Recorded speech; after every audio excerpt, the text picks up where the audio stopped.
தொடர் மழை எதிரொலியாக தென்காசி மாவட்டம் குற்றால அருவிகளில் கடும் வெள்ளப்பெருக்கு ஏற்பட்டிருக்கிறது. அது தொடர்பான காட்சிகளையும் தற்பொழுது நாம் பார்த்து வருகிறோம். குற்றால அருவியிலே வெள்ளப்பெருக்கு ஏற்பட்டுள்ளதை அண்மை செய்திகளாக பார்த்து வருகிறோம். இது தொடர்பான கூடுதல் விவரங்களை தெரிவிக்கிறார் நமது செய்தியாளர் ரஞ்சித்.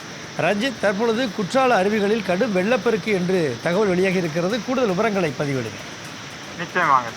அதாவது தென்காசி மாவட்டத்தின் பல்வேறு பகுதிகளில் தற்போது தொடர் சாரல் மழையானது பெய்து வரும் நிலையில் இந்த மழையின் காரணமாக மேற்கு தொடர்ச்சி மலை பகுதிகளில் உள்ள பல்வேறு நீரோடைகள் மற்றும் நீர்வீழ்ச்சிகளில் தற்போது வெள்ளப்பெருக்கானது ஏற்பட்டுள்ளது. அந்த வகையில் தென்காசி மாவட்டத்தில் உள்ள முக்கிய சுற்றுலா தலங்களில் ஒன்றான குற்றாலம் பகுதியில் உள்ள அனைத்து அருவிகளிலுமே தற்போது வெள்ளப்பெருக்கானது ஏற்பட்டுள்ளது. குறிப்பாக குற்றாலம் பகுதியில் உள்ள குற்றாலம் மெயின் அருவி, ஐந்தருவி, புலியருவி உள்ளிட்ட அருவிகளில் தற்போது வெள்ளப்பெருக்கு ஏற்பட்டுள்ள நிலையில் பாதுகாப்பு முன்னெச்சரிக்கை நடவடிக்கையாக குற்றாலம் மெயின் அருவி, ஐந்தருவி, புலியருவி உள்ளிட்ட அருவிகளில் தற்போது குளிக்க போலீசார் தடை விதித்துள்ளனர்.